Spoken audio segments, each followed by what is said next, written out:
Ako ang gumahasa sa nakababata mong kapatid. Ano naman ngayon? Wala kayong matibay na ebidensya para ipakulong ako.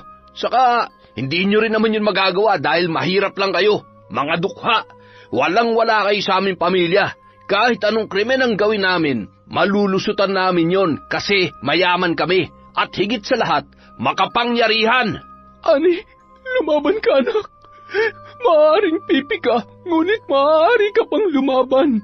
Anak, tuturuan kita kung paano mambarang. Simula ngayon, ang pambabarang ang magiging boses mo upang mailabas mo ang nasa saloobin mo. Ngayon, matitikman na nila ang sigaw ng ginahasang piping dalaga. Taon 1900.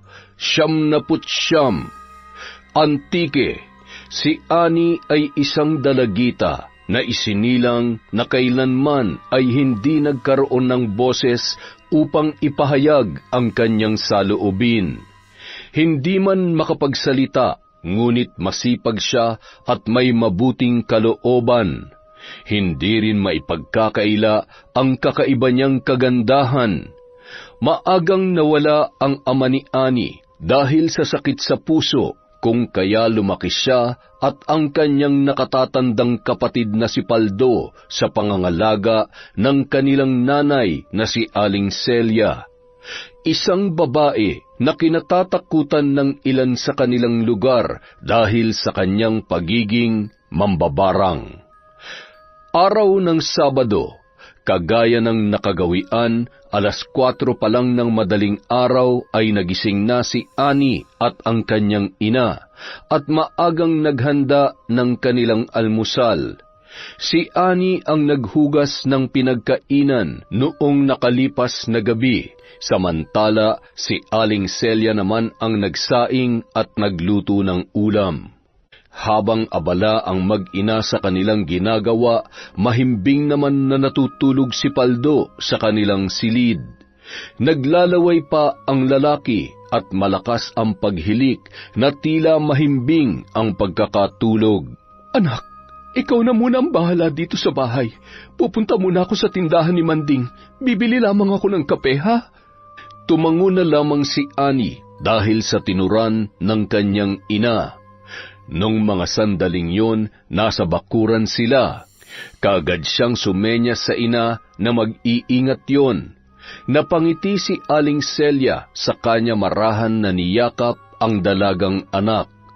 18 taong gulang si Ani, hindi man ito nakapagsasalita, ngunit marunong siya ng sign language. Sige na anak, pumasok ka na sa loob. Aalis na muna ako. Tumango at ngumiti ang dalaga. Matapos siyang halikan ni Aling Celia sa noo, ay kinuha nito ang pitaka sa bulsa, saka umalis. Nanatiling nakatayo si Ani sa kanyang pwesto at nakatingin sa papalayong bulto ng kanyang ina. Nang tuluyang mawala yon sa kanyang paningin, saka siya nagsimulang maglakad pabalik sa loob ng kanilang bahay. Nakakailang hakbang pa lamang si Ani nang makarinig siya ng mga boses na nagkukwentuhan at nagtatawanan. Napatigil siya at napasulyap kung saan yon nagmumula. Napangiti siya ng masulyapan ang 2 mga kalalakihan na papalapit sa kanyang kinaroroonan. O Ani, magandang umaga sa'yo. Nandiyan bang Kuya Paldo mo? Kaagad namang napatango si Ani dahil sa tanong na yun ni Ruben. Sumenyas pa siya sa 2 kalalakihan na pumasok na sa loob ng kanilang bahay.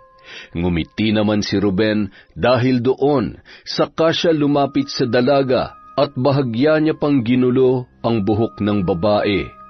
Hindi na nagulat si Ani dahil sa ginawang yon ni Ruben. Nakasanayan na rin kasi nila yon, kaya masasabi niya na normal na yon para sa kanila. Si Ruben ay matalik na kaibigan ng Kuya Paldo niya. Mas matanda ng kaunti ang lalaki ng ilang taon sa kanila. 25 taong gulang na si Ruben, samantalang nasa 22 taong gulang pa lamang ang kuya ni Ani na si Paldo. Samantala, ang dalaga naman ay 18 taong gulang pa lamang. Si Ruben ay nagmula sa mayamang pamilya. Ang pamilya nila ang nagmamay-ari ng pinakamalawak na palayan sa lugar na yon, at maliban doon, pamilya rin nila ang nagmamay-ari ng pabrika ng mga sapatos kung saan nagtatrabaho ang kanyang kuya Paldo. Ang kasama namang lalaki ni Ruben ay si Jerome. Kagaya ni Ruben, nagmula rin yon sa mayamang pamilya. Mas angat nga lang ng kaunti sina Ruben at mas matanda ng 3 taon si Jerome sa kanya. Nang makapasok sa loob ang tatlo, ay eksakto namang kalalabas lang ni Paldo sa kanilang silid. Pikit matang napahikab pa ang lalaki at napakamot sa bandang ibaba ng kanyang tiyan. Napatawa naman sina Ruben at Jerome dahil sa inasta ng kanilang kaibigan. Bahagya pang nagulat si Paldo nang marinig ang tawanan ng kanyang mga kabarkada. Ruben, Jerome, ang aga nyo naman yata. Ani, hindi mo man lang ako sinabihan na nandito pala tong mga to. Sira ulo, paano naman makakapagsalita tong kapatid mo pipi nga, hindi ba? Pasensya ka na, Ani ha. Nakalimutan ko. Bakit pala kayo napadalaw dito ng ganito kaaga? Wala, manggugulo lang. Nababagot kasi ako sa bahay. Maliban kay Yaya wala na akong ibang kasama dun. Ganun ba? Nakapag-almusal na ba kayo? Mag-almusal kaya muna tayo. Ani, sumabay ka na sa amin. Kumain na kami, tol. Dito na lang muna kami sa sala ni Jerome. Inosenteng napatingin lang sa 3 mga kalalakihan si Ani. Hindi niya maintindihan ang mga yon, ni hindi niya alam kung ano ba ang pinag-uusapan ng Kuya Paldo niya at ng kanyang mga kabarkada. Namalayan na lamang niya na hinihila na siya sa kamay ng kanyang kuya patungo sa hapagkainan. Halika na, kumain na tayo, Ani. Bahagya pang sumenya si Paldo sa kapatid para maintindihan nito ang kanyang sinasabi. Nang umagang yun, magkasabay na nag-almusal ang magkapatid. Nang matapos sila sa pag-aagahan, eksakto namang kababalik lamang ni Aling Celia. Mabuti naman at nakapag-almusal na kayo ng kapatid mo, Paldo. Nakalimutan ko kasi siyang bilinan kanina na mauna na kayong kumain at huwag niyo na akong hintayin. Opo, Inay. San pala galing tong mga gulay niyo? Dun kay Mang Kanor. Ibinigay niya yan sa akin. Ganun ba? Sa sala na muna ako, Nay, ha? Nandun kasi sina Ruben at Jerome. Nung mga sandaling yon, tahimik na nakikinig ang 2 lalaki ng drama sa debateryang radyo. Habang nakikinig sa drama sa radyo, ay palihim na pinagmamasdan ni Ruben ang kapatid ni Paldo na si Ani. Mukhang napansin din yun ni Jerome dahil bahagya pa niyang siniko ang lalaki at nakangising inaasar. Anong tingin niyan, Ruben, ha? Huwag mo sabihing natitipuhan mo yung piping yan. Ano bang pinagsasasabi mo dyan, Jerome? Bakit naman ako magkakagusto sa taong mahirap at hindi makapagsalita? Mag-isip-isip ka nga. Sus, aminin mo na, tol. Alam naman nating 2 na kahit pipi si Ani ay hindi maitatanggim maganda siya at ganun din ang hubog ng katawan niya. Sira ulo. Pasensya na, natagalan ako. Anong pinag-uusapan niyo? Wala. Ano, gusto mo bang sumama sa amin ngayon, Paldo? Saan niyo naman balak pumunta? Sa kabilang baryo, tambay tayo sa basketball court, magpapawis tayo. Kami lang pala, baka kasi mga muy bayabas ka na naman eh. Oy, biro lang yun ha. Ano, tara. Sige, tara. Medyo malapit lamang ang kabilang baryo, ngunit sumakay pa rin silang 3 sa dumaang tricycle. Kung si Paldo lamang ay magagawa niya yung lakarin, ngunit dahil mayaman ang kanyang mga kaibigan, sumakay na lamang sila. Habang nasa biyahe ay panay pa ang biruan ni na Jerome at Ruben, ngunit nananatiling walang imik si Paldo. Makaraan ang 10 minuto, nakarating na sila sa kabilang baryo. Ibinaba sila ng tricycle driver sa mismong harapan ng basketball court. Nagkataon naman na maraming basketballista ang naunang naglalaro doon, kaya napalukot ang mukha ni Ruben, dala ng kanyang pagkainis. Hoy mga hampas lupa, umuwi na nga kayo at maligo. Ang babaho nyo, tingnan nyo nga yung mga kasuotan nyo. Ang babaduy. Bakit hindi nyo kami gayahin ni Jerome? Ang ganda ng jersey namin at mamahali ng sapatos. Ano ka ba naman, Ruben? Alam mo namang hindi sila kagaya natin. Hindi nila mabibili ang ganitong klase ng sapatos at jersey. Palibasa kasi, mga dagaya mga yan. Hoy, ang yayabang nyo ah. Gusto nyo ba ng suntukan? Suntukan na lang oh. Pasensya ka na pero hindi kami pumapatol sa daga eh. Saka baka mahawa pa kami sa sakit mo. Lumayo ka nga sa amin. Ang baho mo. Ang yayabang nito ah. Porket may kayang mga magulang, ganyan na kung umasta. Ay, umalis na nga lang tayo dito mga pre. Bago pa ako makipagbasag ulo sa mga gagong to. Bah, ang yabang nung isang yun ah. Naku Ruben, isumbong mo nga mga yun sa papa mo para palayasin na sa lugar nila. Jerome, tama na yan. Huwag na tayo manggulo rito. Manahimik ka nga, Paldo. Palibasa kasi, mahirap ka rin kaya kinakampihan mo yung mga yan. Hindi namin kailangan ng opinyon mo. Sumunod ka na lang sa amin na parang aso. Anong sinabi mo? Kita mo na, mahirap ka na nga, bingi ka pa. Baka kulang ang kinain mo kaninang almusal sa inyo, ha? Nako, di bali na nga. Sa susunod, bibigyan ko kayo ng bigas. Kawawa naman kayo eh. Teka, tama na nga yan. Tara, mag-basketball na tayo. Palihim na napakuyom ng kamao si Paldo nang tuluyan siyang lagpasan ni Jerome. Inis niyang sinundan ng tingin ang nakatalikod na bulto ni Jerome hanggang sa makarating ito sa mismong gitnang bahagi ng basketball court. Kung hindi pa siya kinindatan ni Ruben, ay hindi pa sana siya susunod sa mga ito. Matagal nang minamaltrato at hinuhusgahan ni Jerome si Paldo, ngunit dahil nga sa mahirap lang yon ay hindi niya magawang labanan ang lalaki. Sa tuwing kinakapos din kasi sila ng pera ay tinutulungan din sila kahit papaano ng kanyang kaibigan, ngunit lagi yung may kasamang panunumbat. Kung gaano kasama ang ugali ni Jerome ay mas masama pa ang ugali ni Ruben. Masakit din ito kung makapagsalita at sobrang napakayabang. Pinalaki kasi siya ng kanyang mga magulang na punong-puno ng luho. Hindi rin malabanan ni Paldo si Ruben dahil natatakot ang lalaki na baka ipatanggal siya ni Ruben sa kanyang trabaho. Pustahan tayo, Paldo. 1-on-1 tayong dalawa. Kapag ako nanalo, didilaan mo tong sapatos ko. Ano? Aba, maganda nga yung naisip mo ah. Pero kapag nanalo naman si Paldo, may pabuya siyang pera. Tama. Ano, Paldo? Payag ka ba? 5,000 ang itataya ako. Ayoko. Kayo na lang. Umaatras ka? Kung gulpihin kaya kita, pati na rin nanay mo mambabarang. Huwag mong idamay ang nanay ko dito. Sige, maglaro tayo. Nagtangis ang mga ngipin ng binata. Mas lalo siyang nagalit noong mga sandaling yon. Ayos lang sana sa kanya kung siya ang lalaitin ng mga ito. Ngunit iba na ang usapan kapag ang nanay o ang kapatid niya na ang pinagtatawanan. Kaagad namang kinuha ni Ruben ang bola, saka ang lalaki na rin ang mismong nagsilbing referee ng dalawa.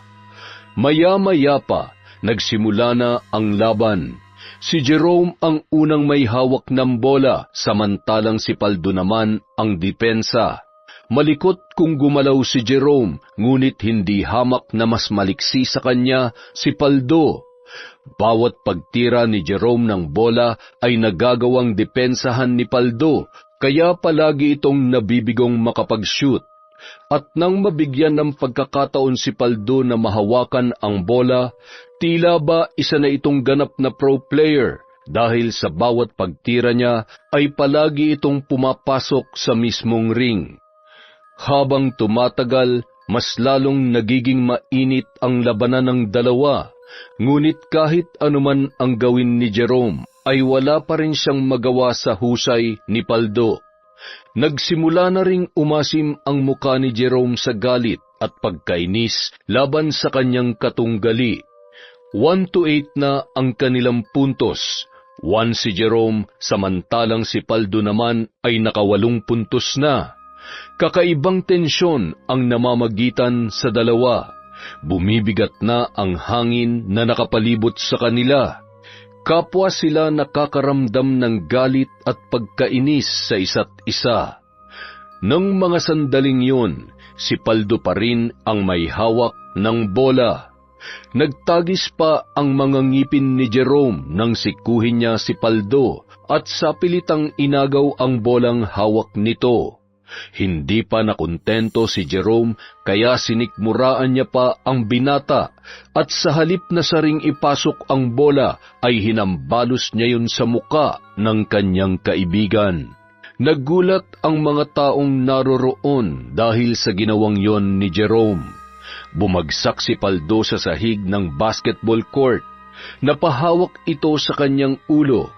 Sa sobrang lakas ng pagkakabato ni Jerome, pakiramdam niya ay para siyang tinamaan ng malaking bato sa kanyang muka. Mandaraya ka kasi, kaya yan ang napala mo. Balak mo pa ako ipahiya sa mga tao dito ah. Ano bang pinagsasasabi mo, Jerome? Hindi ako nandadaya. Sinungaling ka. Bilis, dilaan mo sapatos ko. Hoy Jerome, napakasama mo talaga. Porket mayaman ka, ginaganyan mo na si Paldo. Ikaw naman ang mandaraya. Mahiya ka nga. Ang dami nakakakita oh. Manahimik kang hayop ka. Wala kang kwenta. O ano, Paldo? Didilaan mo pa ang sapatos ko o doon ako gaganti sa kapatid mong Pipi? Huwag mong idadamay si Ani rito. Hoy Paldo, matuto kang lumugar ha. Wala kang karapatang sigawan si Jerome. Mamaya mo ipatanggal kita kay Papa sa trabaho. Nabigla ang lahat nang biglang lumapit si Paldo kay Jerome. Tinaasan pa siya ng kilay ng lalaki at sinenyasan siya nito na dilaan ang kanyang sapatos. Nanginginig na napakuyom ng kamao si Paldo, ngunit dahil sa natatakot siyang baka madamay ang kanyang kapatid at ang kanyang nanay ay wala siyang nagawa, kundi ang unti-unting lumuhod. Marami ang napasinghap at naggalit ng masaksihan na dinilaan ni Paldo ang suot na sapatos ni Jerome. Malakas namang napatawa ang dalawa dahil sa ginawang yon ni Paldo.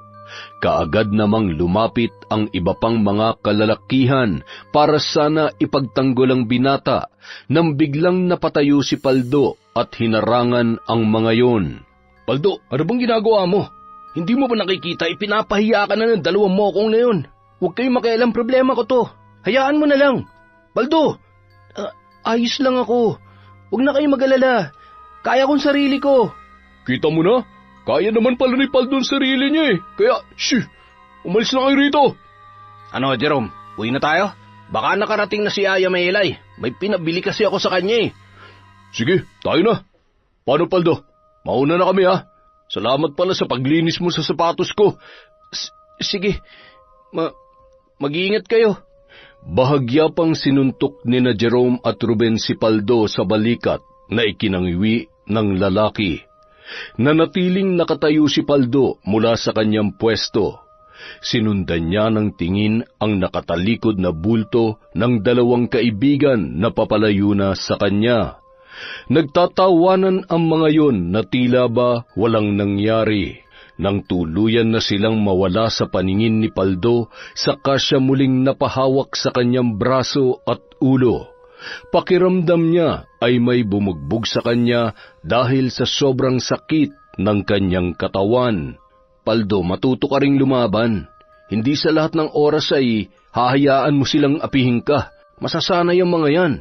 Mga tarantado mga yan eh. Sige tol, salamat ha. Malumanay na nagsimulang maglakad si Paldo papalayo sa basketball court. At mula roon, mag-isa niya yung nilakad pabalik sa kanilang baryo. Napaluhan na lamang si Paldo nang muling sumagi sa kanyang isipan ang mga nangyari. Hindi niya rin maiwasang magalit sa sarili dahil hindi man lang siya gumawa ng paraan upang ipagtanggol yun.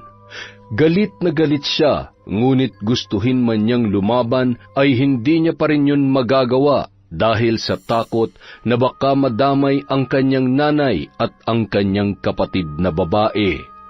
Nang tuluyang makauwi si Paldo sa kanilang bahay, naabutan pa niya sina Nanay Celia at Ani na naglalaba ng damit sa kanilang bahay.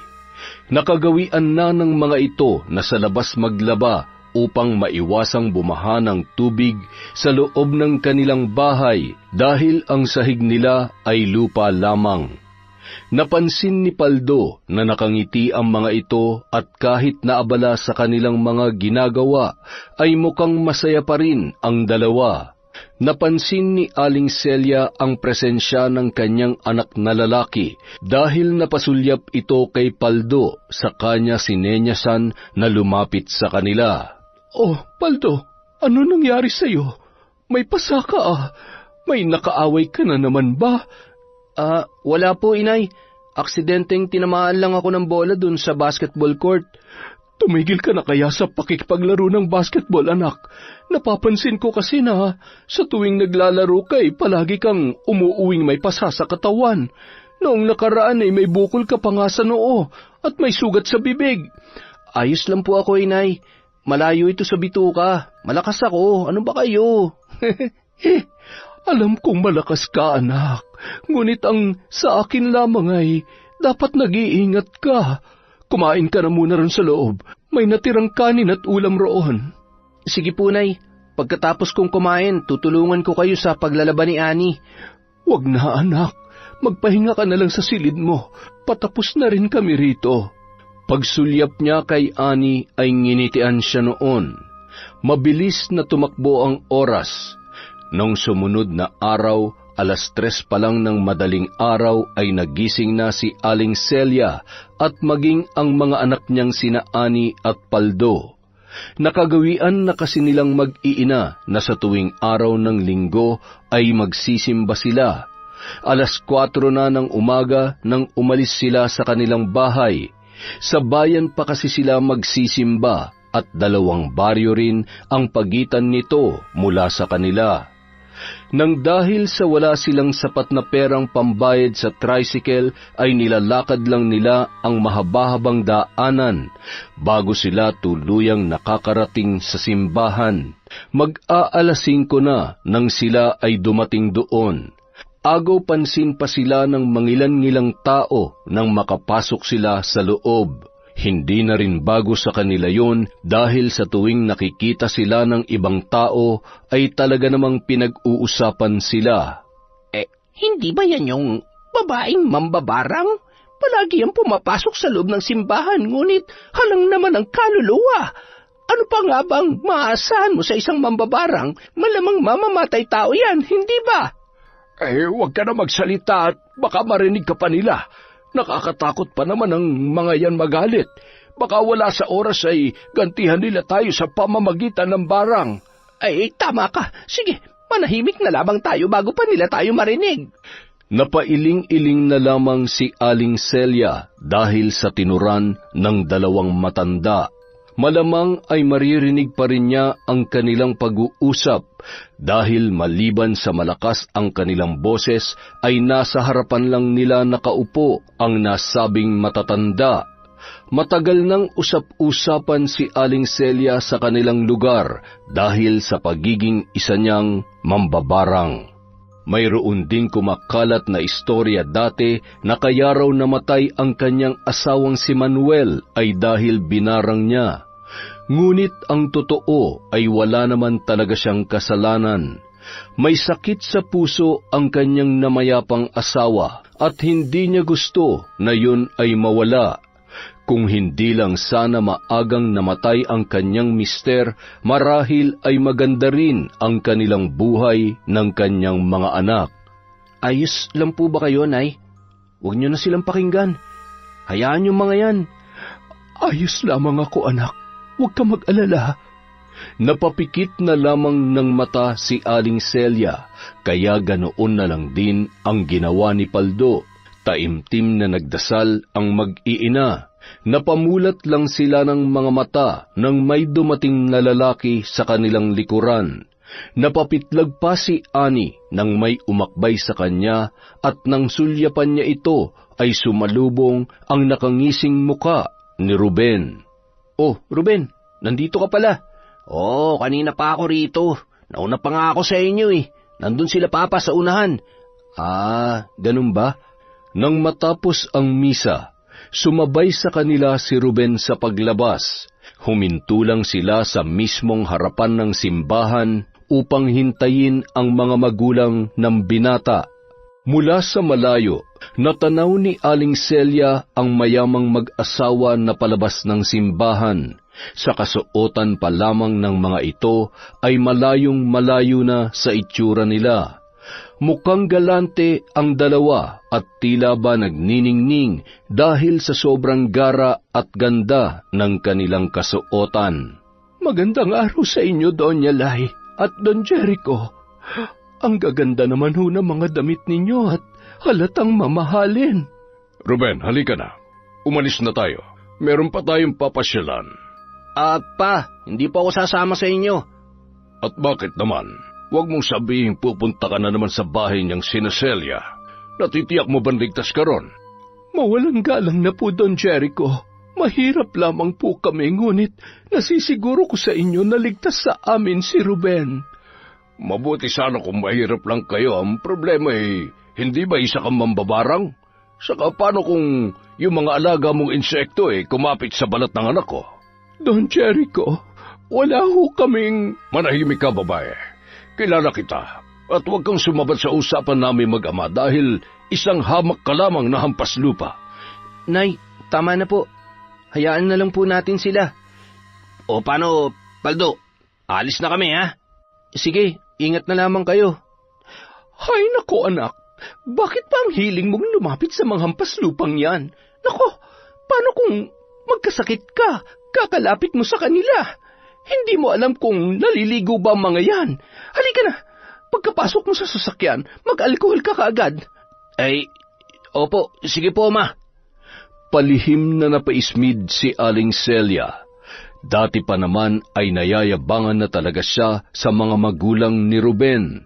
Kung siya lang sana ang masusunod ay hindi niya pagtatrabahuhin ang kanyang anak na si Paldo sa pabrika nila Ruben. Ngunit dahil kapos sila ay wala siyang magawa, kundi hayaan na lamang at magtiis. Nang tuluyan ng makaalis sina Ruben, saka sinenyasan ni Aling Celia si Annie na kung ano raw ba ang gusto nitong gawin. Araw naman ng linggo kaya binabalak ni Aling Celia na mamasyal muna sila.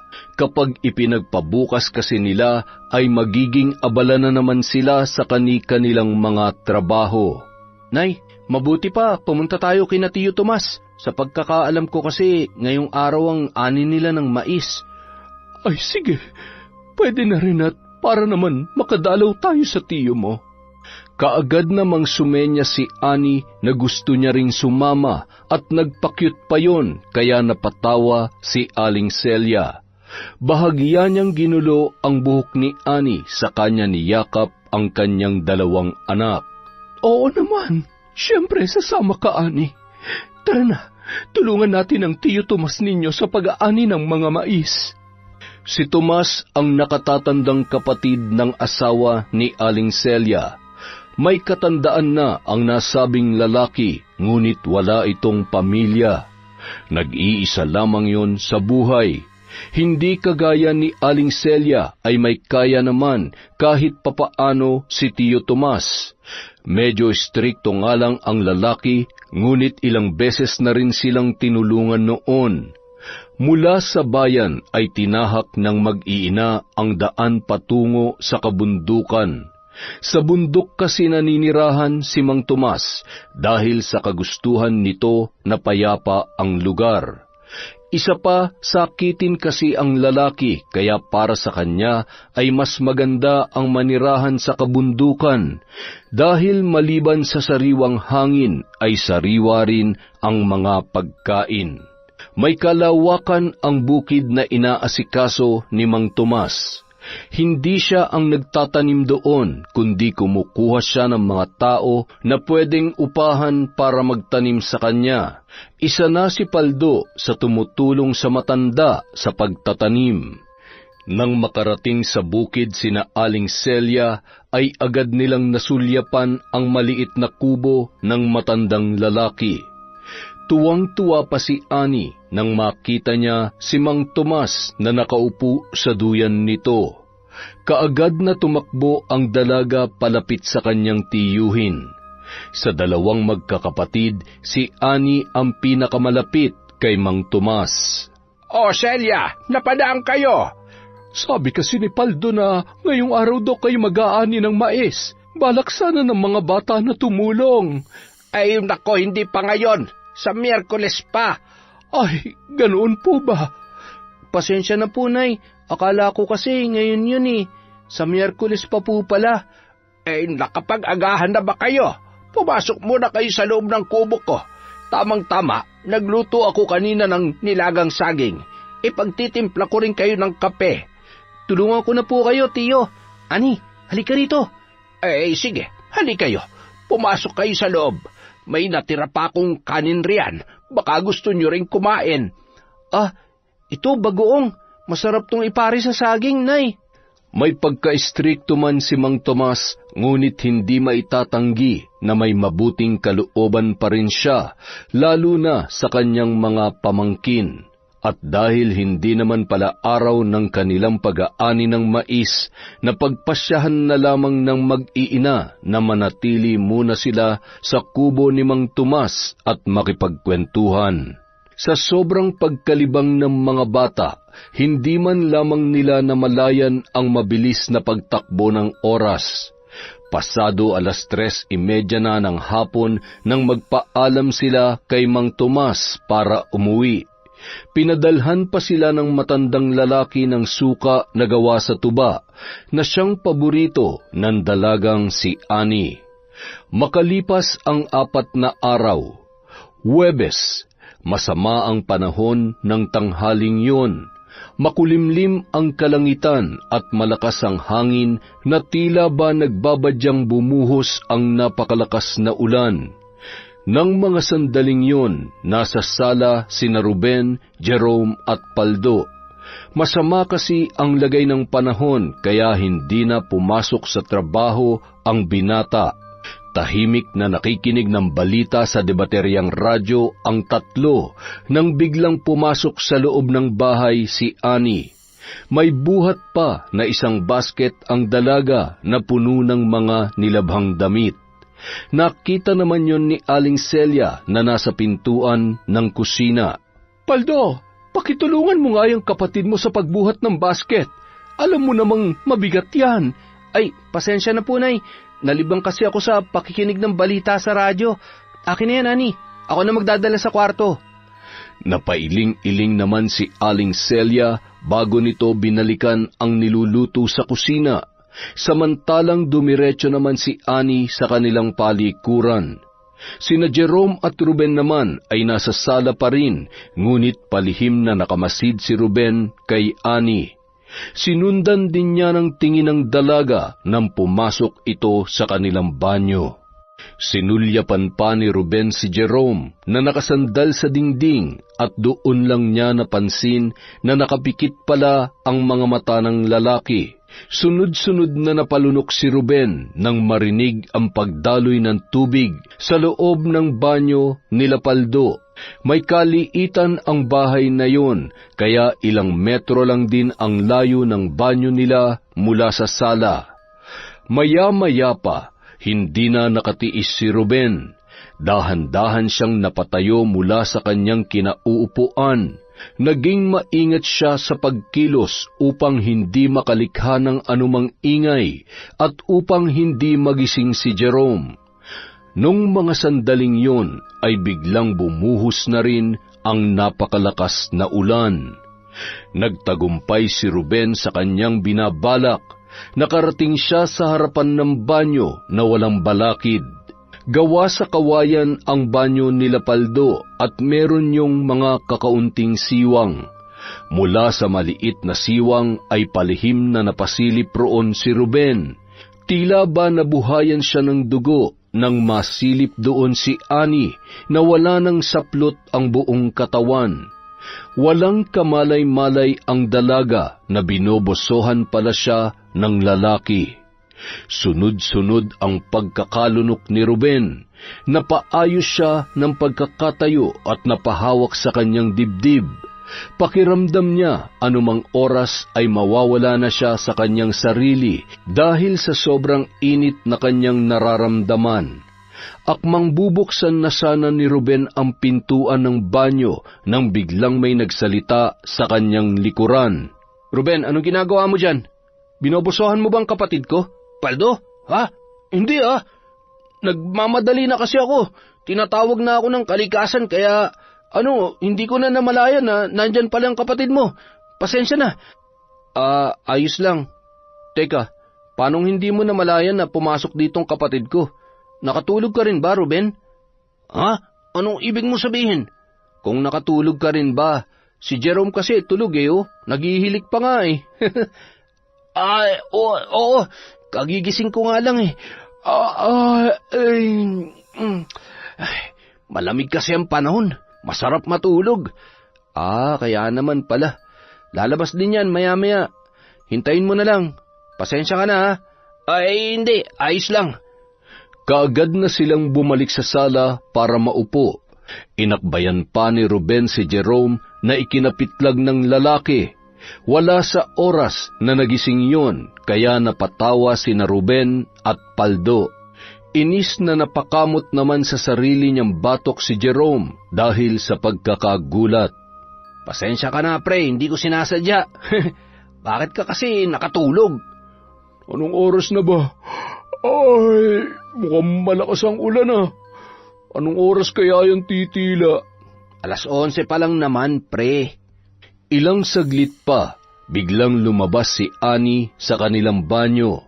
Nakatapis ang katawan nito ng tuwalya. Muli na namang napatitig si Ruben sa dalaga. Hindi niya na naman maiwasang mag-init ang katawan nang masilayan si Annie. Mas lalo siyang natukso sa dalaga. Nakaramdam siya ng pananabik na matikman ang katawan noon. Bumalik lamang siya sa ulirat nang tapikin ni Paldo ang kanyang balikat. At kung hindi pa yun ginawa sa kanya, ay hindi niya mapapansin na wala na pala roon si Annie. Sige na, Ruben. Wala nang tao sa loob. Pumasok ka na. Anong gagawin ko sa loob? Akala ko ba tinatawag ka ng kalikasan? Ay, oo nga pala. Pasensya ka na. Bigla kasing umurong Umurong daw? Ano pre? Huwag mo sabihing pinagnanasaan mo si Annie kanina habang natutulog ako. Si Raulo, manahimik ka dyan. Paldo, anak, tawagin mo na mga kaibigan mo at si Annie. Kakain na tayo. Ano, Ruben? Kakain ka ba? Malakas ang ulan at gutom na rin naman ako. May magagawa pa ba ako? Sige, ikaw na lang ang kumain. Ako, ayoko. Natigilan si Jerome nang malanghap ang amoy ng niluluto ni Aling Celia. Pinakbit na may manok ang niluto ng ginang. Sa amoy pa lang ay hindi sinasadyang nakaramdam ng pagkatakam si Jerome. Pakiramdam niya ay bigla na lamang siyang nagutom kaya wala sa oras na napatayo at nauna pa kina Paldo at Ruben na tumungo sa hapagkainan. Napailing-iling naman na sumunod si Ruben sa lalaki. Naabutan pa ni Ruben si Jerome na nakatitig sa ulam na hinain ni Aling Celia. Sa ibabaw ng mesa ay may nakahanda na ring mga pinggan at kutsara, ngunit napansin niya na ang 2 pinggan na naroon ay mukhang bago at ganun din ang 2 pares ng kutsara at tinidor. Gawa sa plastik ang ibang plato samantalang babasagin naman ang 2. O Jerome, akala ko ba hindi ka kakain? Manahimik ka nga dyan. Nandito na pala kayong 2. Sige na, maupo na kayo. Gamitin niyo ang babasaging pinggan bago ang mga yan. Binili yan ni Paldo nung nakarang araw kaya hindi pa nagagamit.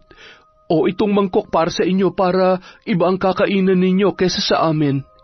Kaagad namang naupo sina Ruben at Jerome. Maya-maya pa, dumating din sina Annie at Paldo. Naupo si Annie sa tabi ng nanay niya at ng kuya niyang si Paldo. Magkatabi naman sa kabilang upuan sina Jerome at Ruben. Nanatiling nakatitig lang si Jerome sa pagkaing nasa kanilang harapan. Nagdadalawang isip ang lalaki kung kakain ba siya o hindi, ngunit dahil sa mabangong amoy ng putaheng nasa kanyang harapan, hindi na niya napigilan ang sarili, dahilan kaya kaagad siyang kumain. Muntikan pa siyang mabulunan dahil sa sobrang bilis ng kanyang pagsubo. Grabe, ang sarap mo pala magluto, Aling Celia. Mas masarap ka pa magluto kaysa sa yaya ko. Tinatamad kasi yung magluto lagi. Pero yung luto nyo, kakaiba to, ang sarap. Ganoon ba? Sige lang, kumain lang kayo ng kumain. Si Ruben naman ay tahimik lamang sa kanyang kinauupuan. Paminsan-minsan, palihim na ninanakawan ng tingin si Annie na tahimik lang ding kumakain. Napailing-iling pa si Ruben dahil ilang beses na muntikang mabulunan si Jerome. Halatang sarap na sarap ang lalaki sa kanyang kinakain. Nang matapos silang mananghalian, ay muling bumalik sina Ruben at Jerome sa sala. Napahawak pa si Jerome sa kanyang tiyan dahil sa sobrang pagkabusog, samantalang nakangising inaasar naman siya ng kanyang kaibigan. Aba, mukhang busog na busog yung ayaw kumain Manahimik ka nga dyan, Ruben. Oh, mukhang tumitila na ang ulan. Ang malas ko naman ngayong araw. Sana pala hindi ako nagpadala sa amoy nung niluto ni Aling Celia. Paano kung may gayuma pala yun, Ruben? Hindi ko rin alam. Basta konti lang ang kinain ko, hindi kagaya mo. Biglang umasim ang mukha ni Jerome. Kaagad siyang kumaripas ng takbo palabas sa bahay nila Aling Celia. Pakiramdam niya, siya ay maduduwal. Nagkataon naman na papabalik na sa sala si Paldo, kaya nakita niya ang buong pangyayari. Kaagad siyang lumapit kay Ruben. Anong nangyari kay Jerome? Bakit siya tumakbo? Saan siya pupunta? Uuwi na yata. Baka raw hinahanap na siya sa kanila. O paano, Paldo? Uuwi na rin ako Baka hinahanap na rin ako sa amin Sige. Mag-iingat ka. Kaagad namang umalis si Ruben. Ni hindi na rin nito nagawang magpaalam kay Annie o kaya kay Aling Celia.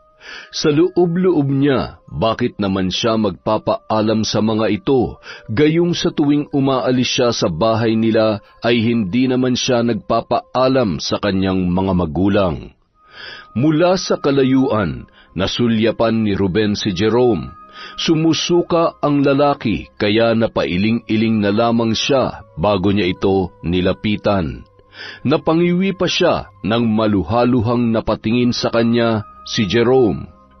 Ruben, sa tingin ko may gayuma talaga yung niluto ni Aling Celia. Bakit naman? Kumakapit pa rin kasi sa tiyan ko Hindi ko mailabas. Sira ulo, umuwi ka na nga lang sa inyo. Kaagad na nag-abang ang dalawa ng tricycle. Ilang sandali pa, meron ng dumaan, kaya agad silang sumakay at nagpahatid sa kani-kanilang mga bahay. Samantala, nang makaalis sina Ruben at Jerome ay nagpahinga naman ang mag-iina at natulog. Araw ng Biyernes, tanging si Annie at si Aling Celia lang ang magkasama sa kanilang bahay ng araw na yon, dahil pumasok sa pabrika ng mga sapatos si Paldo upang magtrabaho. Abala si Aling Celia sa paggawa ng mga kakanin na ilalako niya kinahapunan nang dumalaw sa kanila si Ruben, kaya si Annie ang inutusan niya na asikasuhin ang kanilang panauhin. At dahil hindi nga makapagsalita si Annie, naglaro na lamang sila ni Ruben ng baraha. Tuwang-tuwa naman ang lalaki sa tuwing nananalo siya sa laro na Lucky 9. Ngunit lingid sa kaalaman ni Annie ay iba talaga ang sadya ni Ruben.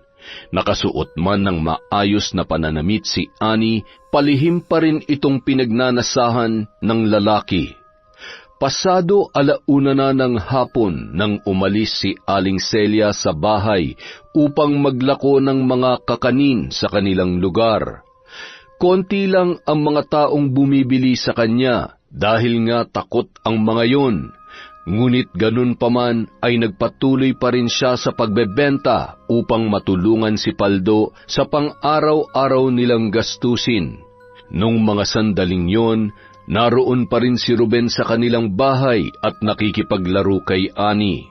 Nang magsawa na si Ani sa baraha, sinenyasan niya na si Ruben na umuwi na dahil balak na niyang magpahinga. Walang nagawa ang binata kundi ang tumango na lamang sa babae at umalis. Sa pag-aakalang umalis na si Ruben, dumiretso na si Ani sa kanyang silid. Sa sobrang pagod na naramdaman ay mabilis siyang nakatulog. Lingid sa kanyang kaalaman ay naroon pa rin pala si Ruben sa labas ng bahay at palihim na nagmamasid sa paligid. Nang masiguro ng binata na wala ng tao doon, ay muli siyang pumasok sa loob ng bahay nila Ani at sinilip niya ang silid kung saan natutulog ang dalagang Pipi. Mahimbing ang pagkakatulog ni Ani ng mga sandaling yun, nang bigla siyang makaramdam na parang may humahawak sa kanyang hita. Nang imulat niya ang kanyang mga mata, gayon na lamang ang pagkakagulat niya nang bumungad sa kanya si Ruben. Hubot-hubad na nakatayo ito sa kanyang harapan habang hinihimas ang kanyang katawan. Bago pa man makagawa ng ingay si Ani, mabilis na tinakpan ni Ruben ang kanyang bibig. Huwag ka nang pumalag, Ani. Kahit na sumigaw ka pa, wala rin naman makakarinig sa'yo kasi nga pipi ka, di ba? Hayaan mo na lamang ako sa gusto ko dahil natitiyak ko sa'yo na masasarapan ka rin sa gagawin natin. Matagal na kitang pinagnanasahan, Ani. Pipi ka man, pero hindi ko may tatanggi na baliw ako sa muka at katawan mo. Sabik na ako matikman ka, Ani. Huwag ka nang pumalag. Marahas na hinubaran ni Ruben ng damit si Ani, at ng araw din yon ay walang awa niyang ginahasa ang kaawa-awang dalagang Pipi. Sinubukan pa ni Ani na manlaban, ngunit hindi hamak na mas malakas si Ruben kumpara sa kanya. Walang nagawa ang dalaga kundi ang umiyak ng umiyak habang binababoy siya ng lalaking tinuring pa naman din niyang kaibigan. Nang magsawa na si Ruben sa ginawa niya kay Ani, saka siya nagsuot ng damit. Hoy, Ani, huwag mong susubukan magsumbong sa kapatid mo o kaya sa nanay mo. Kung hindi, papatayin ko silang dalawa. Tandaan mo yan, binabalaan kita. Saka sa susunod, kapag gagawin natin to, sana naman huwag ka nang umiyak sa sobrang sakit. Umiyak ka na lang sa sobrang sarap. Ang sarap mo, Ani. Babalikan ulit kita sa susunod, ha? Matapos yun sabihin ni Ruben, nagmadali na siyang umalis kina Ani. Samantala, ang babae naman ay naiwan sa silid nito na walang tigil sa pag-iyak. Nasa ganoong kalagayan ang dalaga nang makabalik si Aling Celia kasama ang anak niyang si Paldo. Halos 2 oras at kalahati rin kasing nawala si Aling Celia dahil nag-ikot-ikot sa baryo at naglako ng mga kakanin. Nagkataon na nagkasalubong sila ni Paldo sa daan, kaya sabay silang umuwi. Dumaan pa sila sa tindahan ni Aling Pursing para ibili ng pasalubong si Ani, ang paborito nitong cream stick. Nang makauwi na sina Aling Celia sa kanilang bahay, hinanap niya agad ang kanyang anak na dalaga. Nasaan kaya si Ani, Nay? Nakatulog siguro sa kwarto niya. Ani, anak, tingnan mo, may pasalubong kami sa'yo ng Kuya Paldo mo. Ipagtitimpla ko po muna kayo ng kape, Nay. Ilang beses tinawag ni Aling Celia ang pangalan ng kanyang bunsong anak, ngunit nagtaka siya dahil walang Ani na sumalubong sa kanya. Naisip ni Aling Celia na baka nasa kwarto nito ang kanyang anak na dalaga at nagpapahinga, kaya sa isiping yon ay dali-dali siyang tumungo sa silid ni Ani, ngunit nabigla siya sa kanyang naabutan. Pagkabukas pa lamang ni Aling Celia ng kurtina na nakaharang sa kwarto ni Ani, ay gayon na lamang ang pagkagulat niya nang bumungad sa kanya ang dalaga na nakahandusay sa banig at umiiyak. Hubot-hubad ang katawan nito, ngunit ang mas nakaagaw ng pansin ni Aling Celia ay ang patak ng dugo na nasa higaan ng kanyang dalagang anak. Sa sobrang pagkagulat ay nabitawan ni Aling Celia ang kanyang hawak-hawak. Agad siyang napatakbo papalapit kay Annie at napahikbing niyakap ng mahigpit ang anak na babae. Diyos ko po, Annie! Anak, ano nangyari sa'yo? Annie! Ay naku, Diyos ko, ang anak ko! Paldo, tulungan mo ako! Si Annie! Annie! Ang kaawa-awa kong anak, ano nangyari sa'yo? Sino may kagagawa nito sa'yo? Sino mapangahas na gumahasa sa'yo? Ay naku, Diyos ko, ang anak ko! Patawad kung nahuli ako ng dating. Nay? Ani, ano nangyari sa'yo? Nay, ano po nangyari? Hindi ko alam, Paldo. Bilis, humingi ka ng tulong sa labas. Bibihisan ko munang kapatid mo. Dalhin natin siya sa pagamutan. Natatarantang napatakbo sa labas ang binata. Kaagad siyang nag-abang ng tricycle na kanilang masasakyan. Napahilamos pa si Paldo sa kanyang muka at galit na galit sa mga nangyari. Hindi niya maiwasang makaramdam ng pagkamuhi sa sinumang gumawa ng karahasang yon sa nag-iisa niyang kapatid. Nang hapon ding yon, sinugod nila si Annie sa pinakamalapit na pagamutan sa kanilang lugar. Balisa at iyak pa rin ng iyak ang dalaga. Kung hindi pa siya tinurukan ng pampakalma, ay hindi pa yon titigil sa kakaiyak. At dahil wala namang sapat na pera ang mag-ina, hindi rin sila nagtagal sa pagamutan. Mabigat man sa kalooban ng ginang, ay inuwi na nila si Annie. Anak, sino ba may gawa nito sa'yo? Bakit ayaw mong sabihin? Kailangan niyang pagbayaran ng ginawa niyang ito. Sunod-sunod na napailing si Annie at humagulgol na naman ng iyak. Kahit anong sabihin ni na Aling Celia at Paldo ay ayaw pa ring umamin ng dalaga kung sino ba ang taong gumahasa sa kanya. Ang pangyayaring yon ay nag-iwan ng matinding trauma kay Annie.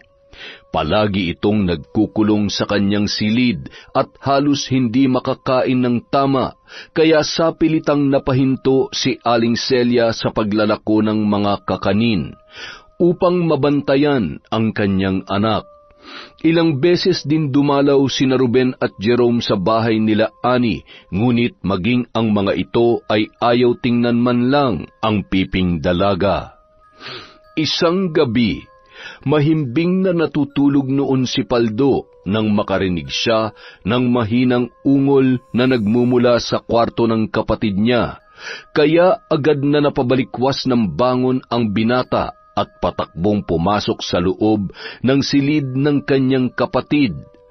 Ngunit ganun na lamang ang galit niya nang maabutan niya si Annie na ginagahasa ng taong hindi niya inaasahang makita. Napatakbo si Paldo papalapit sa mga ito, sa kanya marahas na tinulak si Ruben. Dahil sa sobrang galit na kanyang naramdaman, mabilis at sunod-sunod na sinuntok ni Paldo si Ruben. Mukhang hindi yun napaghandaan ng binata dahil hindi ito nakapanlaban at mabilis na bumagsak. Hayop ka! Walang hiya ka! Bakit mo ginahasa ang kapatid ko? Isusumbong kita sa mga pulis. Ipapakulong kitang tarantado ka. Ipapakulong? Paano mo ako ipapakulong mga pulubi kayo? Napakadali kong gawa ng paraan na itanggi ang sinasabi mo. Mga dukha kayo. Kami mayaman. Kahit anong gawin naming krimen, makakalusot pa rin kami. Dahil may kaya ang pamilya namin at higit sa lahat, makapangyarihan. Napakasama mo. Papatayin kita. Ano nangyayari rito? Annie, anak! Ruben, gabing-gabi na bakit nandito ka? Ikaw ang gumahasa sa anak ko! Bago pa man muling makalapit si Paldo kay Ruben, ay mabilis yung tumayo, saka nito marahas na itinulak si Aling Celia at patakbong tumakas. Niwalang suot na kahit na ano ang lalaki habang ito ay tumatakbo. Hindi na nagawa pang habulin ni Paldo si Ruben dahil sa kalagayan ng ina. Sa halip ay tinulungan niya si Aling Celia na tumayo. Napahagulgol naman ng iyak ang ginang at si Annie dahil sa nangyari ng gabing yon. Halos hindi rin makapaniwala si Paldo na si Ruben pala ang lalaking gumahasa sa kanyang kapatid. Kinabukasan, agad na lumapit ang mag-inang sina Paldo at Aling Celia sa mga pulis upang magsampa ng kaso laban kay Ruben. Ngunit totoo nga ang sinabi ng binata, makapangyarihan ang kanilang pamilya dahil binaliwala lamang ng mga pulis ang kasong yun. Hindi nila hinuli o pinuntahan man lamang si Ruben sa kanilang bahay. Sumugod sina Aling Celia at Paldo kina Ruben, ngunit ang ama lamang ng binata ang kanilang nakaharap. Napakawalang hiya ng anak mo, Jericho. Ipapakulong ko siya. Wala kang karapatang sabihan ng ganyan ng anak ko, Celia. Sa tingin mo ba may maniniwala sa inyo na ginahasa ng anak ko ang pipi mong anak? May ebidensya ba kayo, ha? Mga hayop kayo. Ikaw nga pala, Paldo. Tanggal ka na sa trabaho. Umalis na kayo rito bago ko pa kayo ipakulong. Bilisan ninyo. Umiinit ang ulo ko. Walang nagawa sina Aling Celia at Paldo kundi ang umalis na lamang. Nang makauwi ang dalawa ay ganun na lang ang pagkagulat nila nang maabutan nila si Annie na nasa sala at tahimik na nagbabasa ng lumang aklat. Nang suriin ni Aling Celia kung ano ang aklat na yun, siya ay nabigla nang mapagtanto na aklat yon ng mga mambabarang. Annie, anong ginagawa mo? Masyado yung mapanganib. Paldo, hayaan mo siya, anak. Pero Nay, hayaan mo siya. Masyado makapangyarihan ang pamilya ng mga hayop na yon. Kaya ano man ang gawin natin, ay hindi natin mabibigyan ng hustisya ang ginawa nila kay Annie. Hayaan mong si Annie na mismo ang gumanti sa kanila. Pero Nay, Annie, sige, lumaban ka, anak. Maaaring pipi ka, ngunit maaari ka pa rin lumaban. Anak, tuturuan kita kung paano mambarang. Simula ngayon, ang pambabarang ang magiging boses mo upang mailabas mo ang nasa saloobin mo. Nang mga sandaling yun, nanlilisik ang mga mata ni Aling Celia. Maging siya ay labis niyang kinamumuhian si Ruben at maging ang pamilya nito. Hindi niya hahayaan na habang buhay silang api-apihin ng mga taong yon. Simula ng araw na yon, nagsumikap si Annie na matutunan ang pambabarang. Wala siyang araw na pinapalampas upang matuto. Nagliliyab ang galit at pagkamuhi sa puso ng dalaga.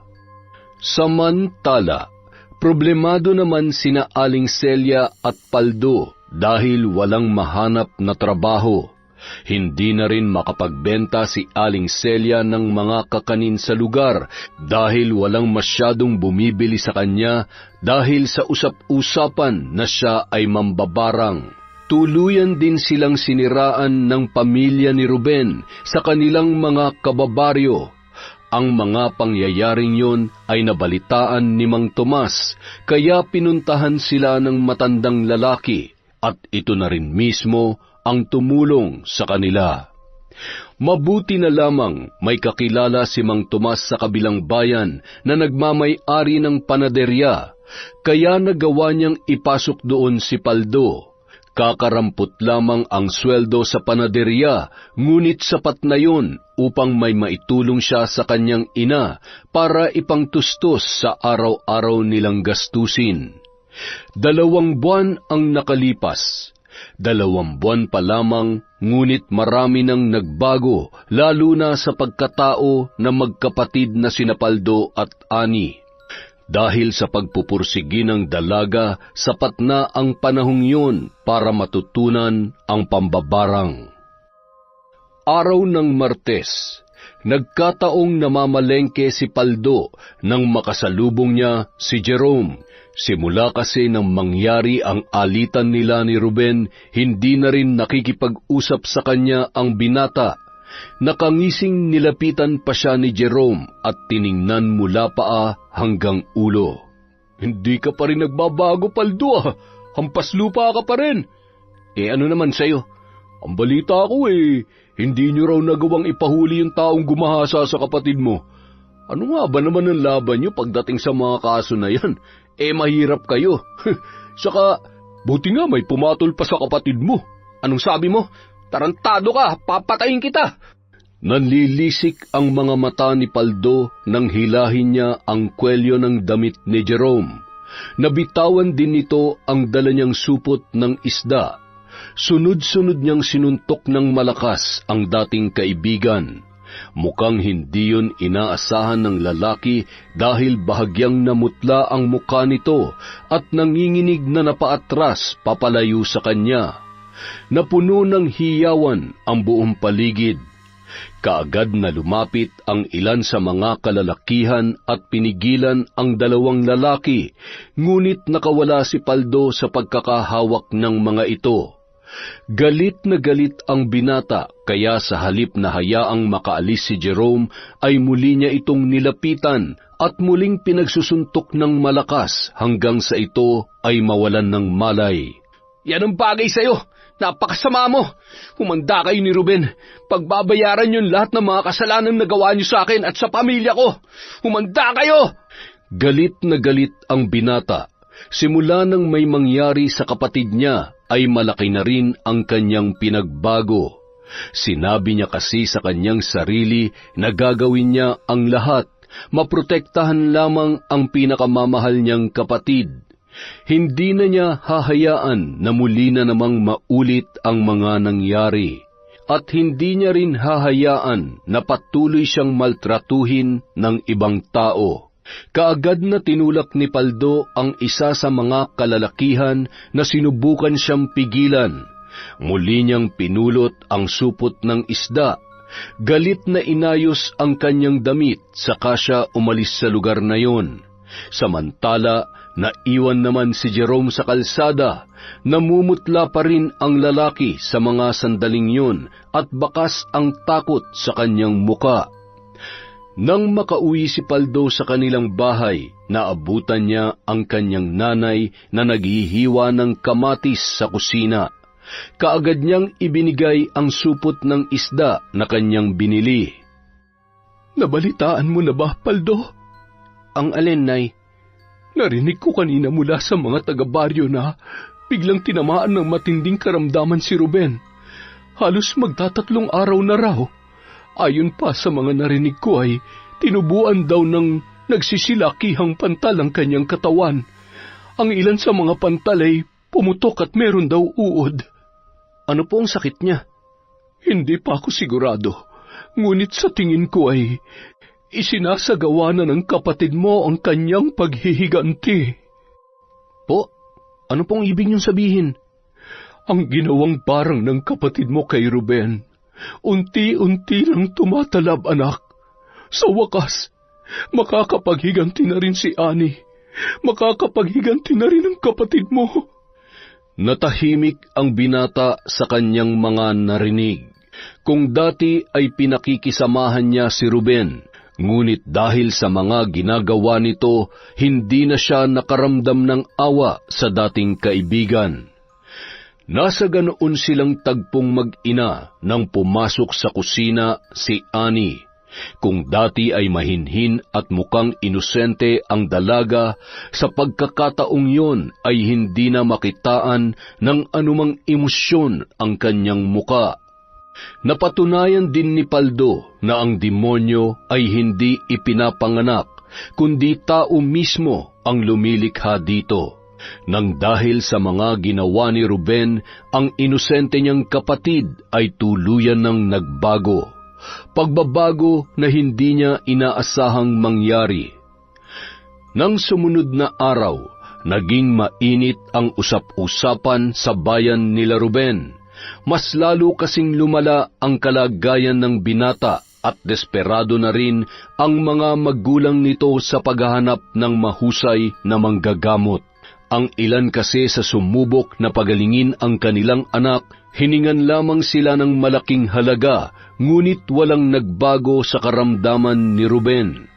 Ilan sa mga manggagamot ay tumanggi rin na tumulong sa kanilang pamilya dahil sa masamang ugali ng mga ito. Maraming tao ang may gusto sa pamilya nila dahil makapangyarihan, ngunit higit na mas marami ang may galit sa kanila, lalo na ang kanilang inalipusta at minaltrato. Samantala, sa isang malawak at marangyang silid, mayroong isang malaki at magarang kama na kung saan ay nakahiga si Ruben. Kahit anong lambot at mamahalin ng hinihigaan ng lalaki ay hindi pa rin siya komportable dahil sa kanyang karamdaman. Malaki na ang ipinagbago ng itsura ni Ruben. Tila patpat na ito dahil sa sobrang payat. Halos lumuwa na ang kanyang mga mata dahil ilang linggo na itong hindi nakakatulog. Namumutla na rin ang kanyang balat. Ang buong katawan niya ay tinutubuan ng mga pantal na nagtutubig sa loob. Ang ilan sa mga pantal na yon ay nagsusugat at mayroong lumalabas na uod. Maliban doon, lumolobo na rin ang tiyan ni Ruben na tila ba 4 na buwan ng buntis. Maging ang binata ay labis na nandidiri na sa kanyang sarili. Jericho, ano nang gagawin natin? Nakakaawa naman ang anak ko. Ano ba nangyayari sa kanya? Sino bang may kagagawan nito? Lay, hindi ko na kayang nangyayaring ito sa ating anak. Jericho, anong ibig mo sabihin? Lay, ilang taong ko rin itong itinago sa iyo at sa anak natin. Ngunit may iba akong babae. Dati ayaw kong ipaalam sa iyo dahil ayaw kong mawala kayo ng anak natin. Ngunit dahil sa mga nangyayari ngayon sa pamilya natin, hindi ko na kayo maaaring piliin pa. Isang kahihiyan ang mga nangyayaring ito. Ayoko na. Iiwan ko na kayo ni Ruben. Namilog ang mga mata ng Donya nang marinig niya yon sa kanyang asawa. Bago pa man siya makapagsalita, ay agad siyang tinalikuran ng mayamang lalaki at walang pasabing umalis ng bahay. Halos mabaliw ang babae dahil sa mga nangyayari at ganoon din si Ruben. Hindi niya matanggap na ang dating marangya at perpekto nilang buhay ay masisira lamang sa isang iglap. Ano bang nangyayari sa akin? Sobrang sakit. Hirap na ako. Hindi ko na kaya. Ito na ba ang karma ko sa lahat ng mga kasalanan na gawa ko? Napaluha na lamang ang binata. Muling sumagi sa kanyang isipan ang lahat ng mga kasalanang nagawa niya, lalo na ang nagawa niya kay Ani at sa kapatid nitong si Paldo. Maya-maya pa, biglang sumuka ng dugo si Ruben na may kasamang 2 malalaking langaw. Nataranta naman ang kanyang ina dahil doon, kaya agad niyang nilapitan ang anak. Anak, Ruben, Diyos ko, tulungan niyo po kami. Ano na ang gagawin namin?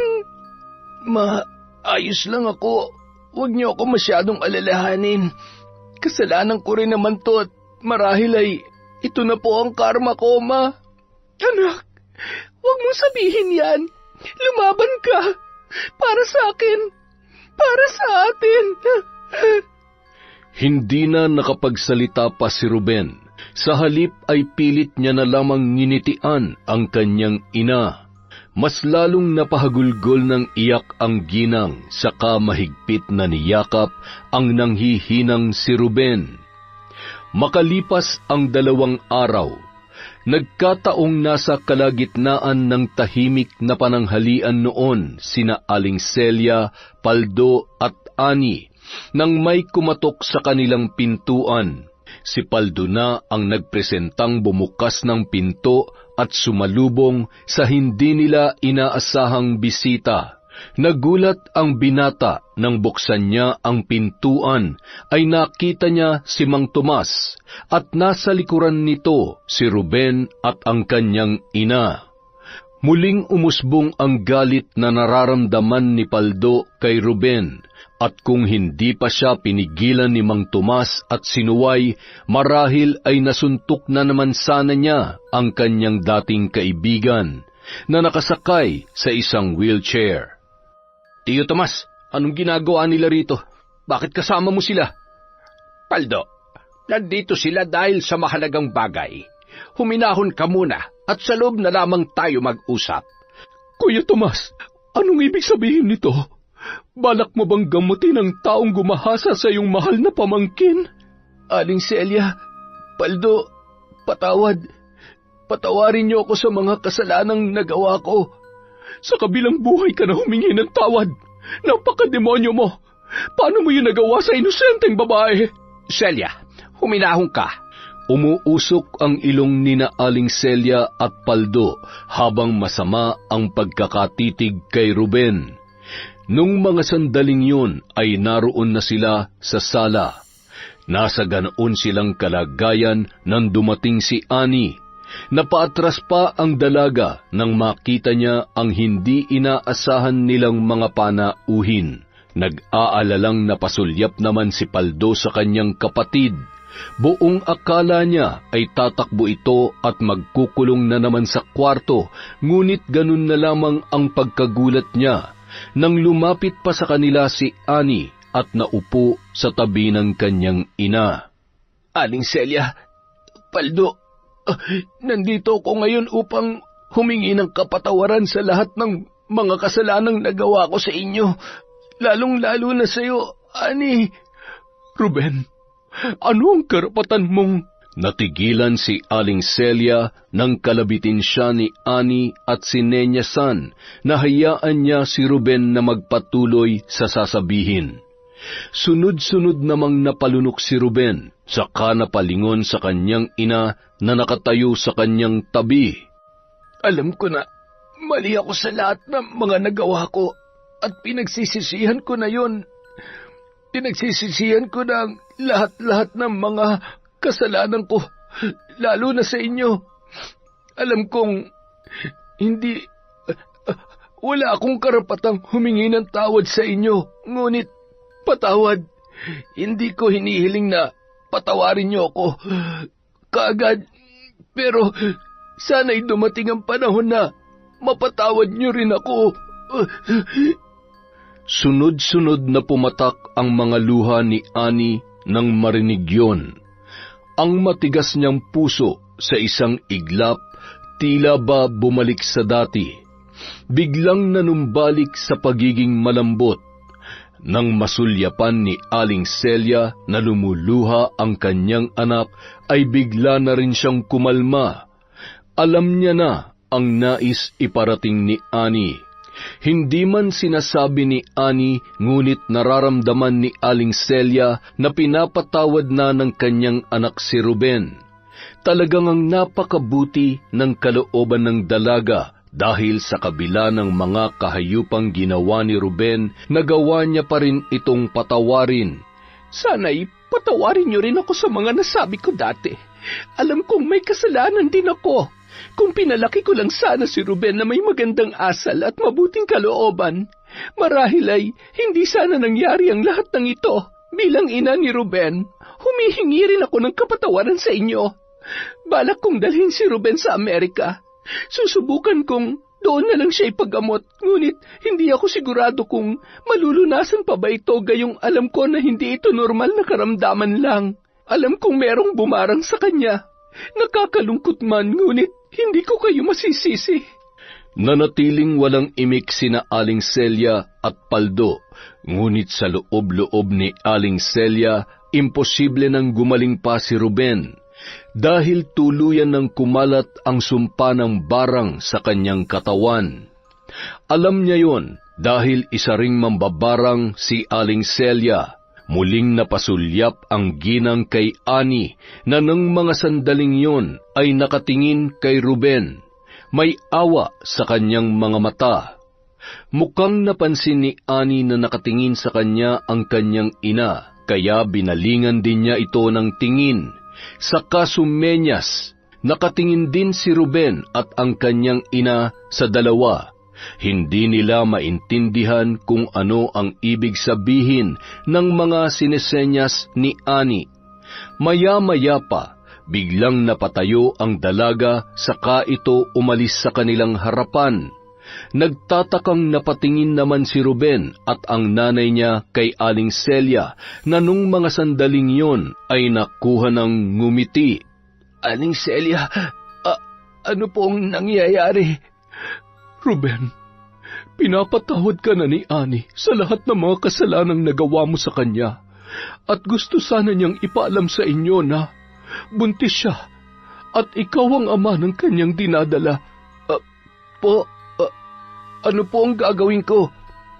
Hindi mo na kailangan pang panagutan ng bata dahil ipinapangako ni Annie na aalagaan niya at mamahalin niya ang magiging anak ninyo. Ano man ang mangyari, magpagaling ka raw sa Amerika at naway magkaroon ka ng masayang buhay. Salamat. Maraming salamat po. Matapos ang pangyayaring yon, masayang umalis sina Ruben at ang kanyang ina. Napatawad na siya ni Annie, ni Aling Celia at ni Paldo. Nung araw ding yon ay binabalak na ng mag-ina na tumungo sa Maynila upang doon hintayin ang kanilang flight papunta sa Amerika. Subalit nang makarating sina Doña Lai at Ruben sa bahay nila ay biglang bumagsak si Ruben at sa pagkakataong yon ay alam na ni Ruben ang kanyang sasapitin. Napangiti si Ruben sa kanyang ina. Patawad sa lahat ng problemang ibinigay ko sa inyo. Mahal na mahal ko po kayo. Anak, mahal na mahal ka rin ni Mama. Ruben, anak ko. Nung mga sandaling yun, tuluyan ng nalagutan ng hininga ang binata. Walang nagawa ang kanyang ina, kundi ang mahigpit na niyakap na lamang ang malamig na bangkay ng kanyang anak. Nakangiti siya, ngunit may namumuong butil ng luha sa kanyang mga mata. Anuman ang mapait na sinapit ng kanyang anak na si Ruben ay wala siyang sinisisi. Nabalitaan ng mga taga-baryo ang mapait na sinapit ng binata, ngunit ang alam lang nila ay namatay si Ruben dahil sa malubhang karamdaman. Hindi na ipinaalam ni Doña Lai na binarang ang kanyang anak. Dumalaw sa kanilang bahay si Aling Celia maging ang dalawa nitong anak na sina Paldo at Annie. Samantala, hindi naman nagpakita sa lamay ng anak niya si Don Jericho, ni hindi sumipot kahit noong burol ng lalaki. Mukhang tuluyan ng kinalimutan ng mayamang ama ang kanyang mag-ina. Maging si Jerome na matalik na kaibigan ni Ruben ay hindi rin nagpakita o nagparamdam man lamang. Makalipas ang ilang buwan, nanganak na si Annie ng isang malusog na lalaki. Kamukhang-kamukha ni Ruben ang sanggol, kaya pinangalanan niya itong Ruben Jr. Nang manganak si Annie ay nandoon din si Doña Lai at sa katunayan ang mayamang babae rin mismo ang nagbayad ng bill sa ospital. Annie, tanggapin mo sana itong pera. Huwag mo itong tatanggihan. Kay Ruben ang lahat ng ito, pero ngayon para na ito sa kanyang anak. Gamitin mo yan para sa pag-aaral niya. Siya nga pala, sa makalaway aalis na ako rito sa atin. Sa Maynila na ako maninirahan. Masyado na kasing nakakalungkot ang lugar na ito para sa akin. Salamat po sa tulong ninyo. Mag-iingat po kayo. Yun na rin ang huling beses na muli pa nilang nakita ang ina ni Ruben. Simula nang makaalis ang mayamang babae ay hindi na rin ito muli pang nagbalik. Maging ang mga ari-arian na naiwan nila ay tuluyan niya na ring inabandona. Kagaya ng ipinangako ni Annie kay Ruben, inalagaan at minahal niya ang anak nito. Marahil ay bunga ng karahasan ang bata, subalit alam ni Annie at ng kanyang pamilya na walang kasalanan yon sa naganap na karahasan. Napatawad na rin naman niya si Ruben, kaya wala ng dahilan upang magkaroon siya ng galit sa kahit na sino man.